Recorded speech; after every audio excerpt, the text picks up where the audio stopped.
Assalamualaikum, balik lagi di channel saya teman-teman. Di sore hari ini ya, saya lagi berada di bengkel tempat si Bambang tuh ya, lagi dibongkar. Apa yang terjadi nanti kita cek ya. Buat teman-teman yang punya kendala apapun itu mengenai motornya, boleh datang aja ke sini ya. Yuk kita cek dulu si Bambang nih. Terjadi trouble yang memang cukup menyedihkan, tapi hal baru buat saya ya. Hal baru mungkin buat yang lain, mungkin ini sering menemukan ya hal-hal yang kayak gini. Cuma solusinya belum tahu penyebabnya apa. Nah di sini saya mau sedikit sharing aja apa yang saya tanggap ya dari penjelasan Om ini nih. Pokoknya mah. Nah ini partnya teman-teman. Saya bawa dulu ke sini ya biar agak terang. Sebentar, ini karena maghrib nggak ada lampu, bentar saya terangin. Nah, pakai ini dong. Pakai apa dong? Oh ada ring light, mantap, luar biasa. Oke, sedikit saya menjelaskan untuk mengenai ini pengapian si Bambang ini terjadi kayak gini. Kenapa ya? Ini karena masalah di pengapiannya yang over. Terlalu besar ya, jadi memang signifikan banget, ekstrim banget. Bahkan si Bambang tahu sendiri udah pasang kabel setan. Ini kedua-duanya original ya teman-teman. Jadi awalnya mungkin kebalik. Mana? Bambang. Oh ini yang si Bambang ya? Oh iya kebalik. Salah guys. Nah ini yang punya si Bambang. Jadi di konten sebelumnya itu si Bambang pernah saat Mori itu terjadi trouble saat dibawa itu berbet ya, karena si kabel spoolnya salah satunya ada yang putus. Nah ini ya kabelnya ini kan udah disambung, cuma untuk penyambungannya ini yang sebelah kanan, harusnya awalnya di sebelah kiri, dan saya menyerahkan ke tukang spool aja, yang penting nyambung. Dan motor beberapa saat normal aja gitu ya, saya hampir tidak bisa merasakan perbedaannya saat itu ya, tapi makin kesini makin kesono nih motor ya. Nah ini yang ori mungkin sepintas terlihat sama persis, tapi untuk solderannya tentu berlainan. Nih ini dengan posisi yang sama ya teman-teman. Nih dengan posisi yang sama. Nah ini ya kita fokus di sini nih. Nih ini sebelah kanan ya di soldernya, asalnya sebelah sini. Nah untuk yang orinya ini sebelah kiri ya. Ini memang asalnya seperti ini. Nah, yang punya saya kan dipindahin ke sebelah sini. Dan saya tidak tahu ya apakah itu pengaruhnya seperti apa. Tapi setelah kejadian ini, ternyata ini kan otomatis kalau ada yang dipotong terus dipindah, si OHM-nya kan jadi kecil, menurun, dan otomatis pengapian itu menjadi lebih dahsyat ya. Karena kalau OHM-nya tinggi, ya otomatis pengapiannya lebih berkurang ya. Teorinya sih seperti itu, tapi saya tidak bisa menjelaskan lebih detail juga. Ini apa yang saya pahami, apa yang saya dapat aja ya. Jadi sedikit sharing aja teman-teman. Nah, sekarang tinggal ke dampaknya di motor. Nah, saya kan sering banget gonta-ganti knalpot ya. Hampir setiap, mungkin setahun ada 5, 6, 7 biji gitu ya knalpot. Baik itu ukuran knalpot, jenis knalpot, pokoknya knalpot itu paling sering ya di 2 tak ya, diganti-ganti.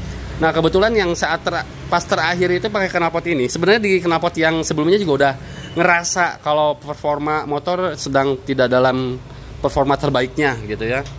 Makanya pas diajak gaspol di video sebelumnya, sekarang udah keteteran banget ya. Nah yang paling saya rasain signifikan banget itu adalah si motor selalu kering banget. Atasnya itu luar biasa, walaupun sudah saya naikin awalnya 1 step. Setelan angin nggak berpengaruh signifikan, akhirnya dinaikin dari 142 ke 145, masih juga kering. 158. Terakhir kemarin 158, itu pun masih kering. Itu pun masih kering juga. Heran banget ya. Awalnya terheran-heran dan sempet ya bingung juga, masa iya gara-gara ganti chamber. Memang berubah ukurannya jadi 41 Stinger 28, tapi kan saya seumur-umur gonta-ganti knalpot itu tidak sampai 50-60%, paling berubahnya 10-15-20% gitu ya. Tapi kali ini sangat-sangat signifikan, keringnya itu bukan main. Setengah gas aja itu RPM langsung bisa bablas ya. Meskipun setelah karbunya udah dibikin basah banget di area RPM atas yaitu main jet. Yang kedua, jumlah oli sampingnya pun udah diborosin. Tapi si motor masih kayak yang keringnya itu bukan kering banget, kering banget. Ya. Jelasin lagi Mang Aris. Jadi saat ngebejek gas itu, si motor mau dibasahin seperti apapun kering aja ya.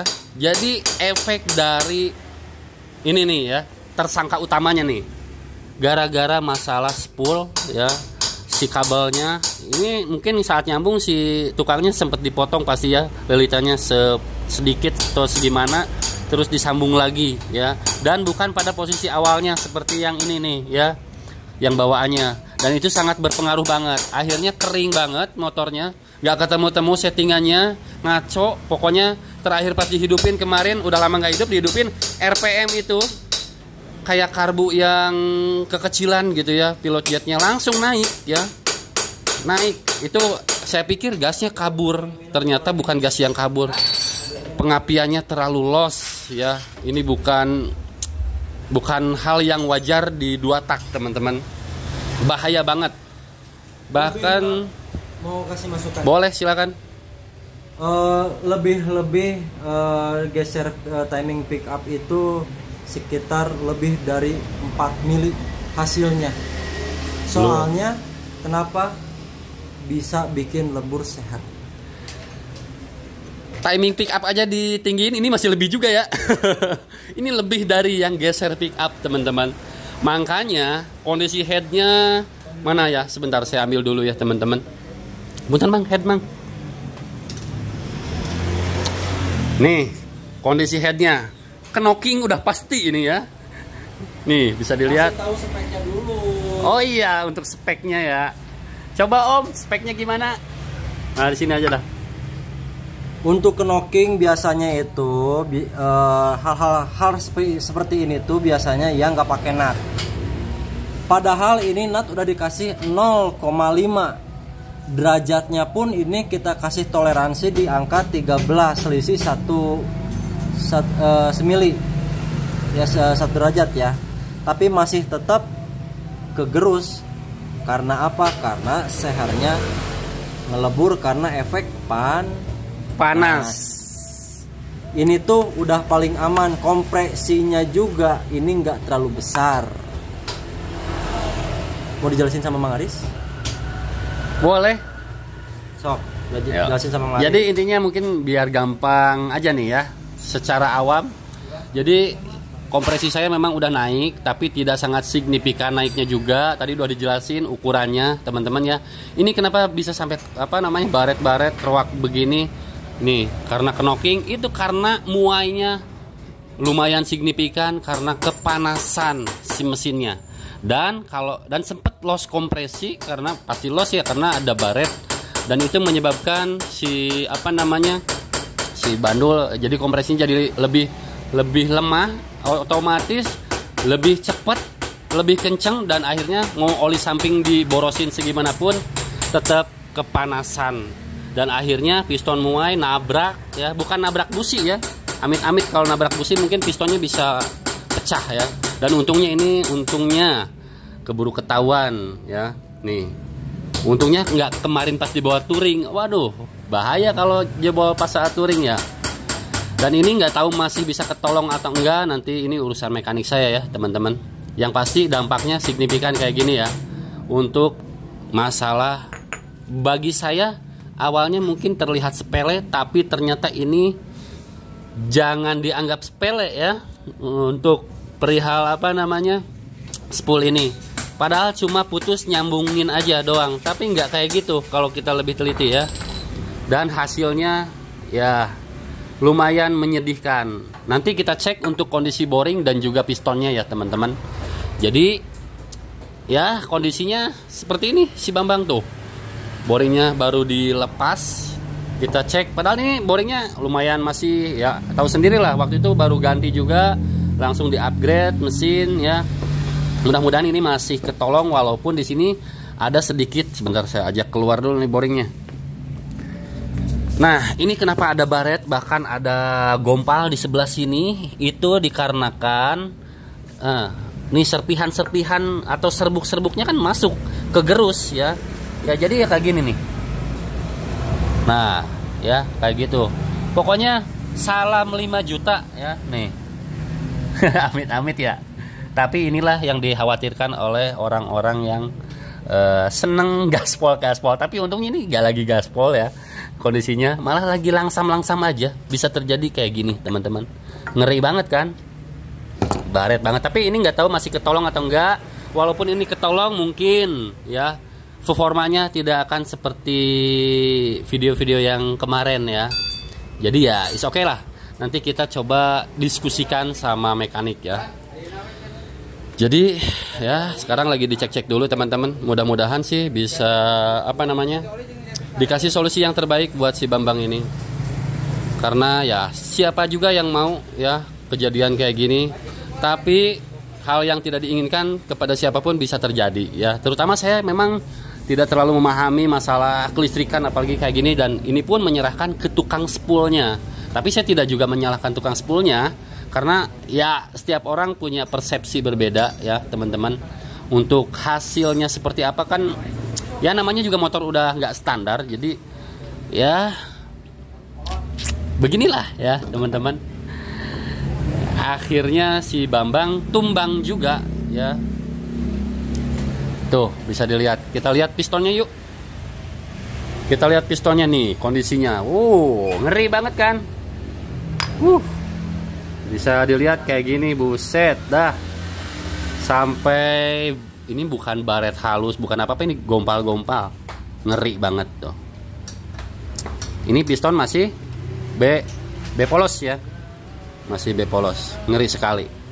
Nah, lampu itu dikena, lampu itu. Waduh, luar biasa. Kita cek lagi di bagian lainnya ya. Karena banyak banget. Wah, pokoknya banyak banget serpihan hati yang luka. Oke, kita cek-cek dulu. Mudah-mudahan semuanya masih ada yang ketolong dan harapannya tentu yang terbaik lah ya. Oke, jadi mungkin segitu dulu aja teman-teman sharing-sharingnya terkait masalah si Bambang kenapa settingannya error, kering terus. Makanya selama sebulan ini saya nggak ngevlog juga dan memang sibuk kerja juga ya. Sekalinya keluar dia tumbang ya. Jadi jangan sembarangan ngerubah-rubah masalah, harus dengan hitungan-hitungan yang presisi, yang tepat, konsultasi yang benar gitu ya, yang sama mekanik yang nanganinnya. Terus terang ini saya memang tidak sempat konsultasi karena saya pikir cuma putus terus disambungin normal lagi gitu. Ternyata dampaknya luar biasa, meskipun kejadiannya nggak hari itu juga ya teman-teman. Karena biasanya dampak kayak gini kan dikit-dikit ya. Kalau udah lama-kelamaan ya sudah. Begini kejadiannya. Oke teman-teman, mungkin segitu dulu aja videonya di kesempatan kali ini. Mudah-mudahan sharing-sharingnya bermanfaat. Jangan lupa like, comment, and subscribe. Assalamualaikum.